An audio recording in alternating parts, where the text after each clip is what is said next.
పండుగ అయిపోయింది. సందడి ఆగిపోయింది. పల్లె మూగబోయింది. పిల్లల కేరింతలతో కలకలలాడిన పొలం గట్లు దీనంగా చూస్తున్నాయి. వీధి చివర వరకు చెయ్యి ఊపి టాటా చెప్పిన అమ్మ మనసులో బాధ కొండంతా అయ్యింది. జేబులో డబ్బులు పెట్టి జాగ్రత్తరా నాన్న అంటూ తిడుతూ జాగ్రత్తలు చెప్పే నాన్న నోట మాట లేదు. సందడి అంతా మాదే అంటూ పాటలు పాడిన హరిదాసులు చెదిరిపోయారు. పందెం కోళ్ల బరులు సర్దేశారు. సెలవులు ముగించుకొని పట్టణానికి బయలుదేరిన విద్యార్థులు ఏదో కోల్పోయిన భావనలో ఉన్నారు.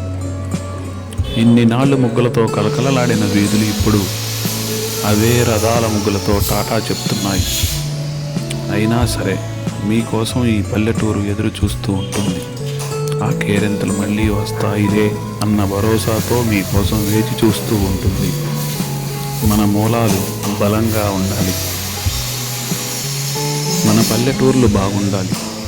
ఎందుకంటే పల్లెలే దేశానికి పట్టుకొమ్మలు. అందరూ జాగ్రత్తగా వెళ్ళిరండి.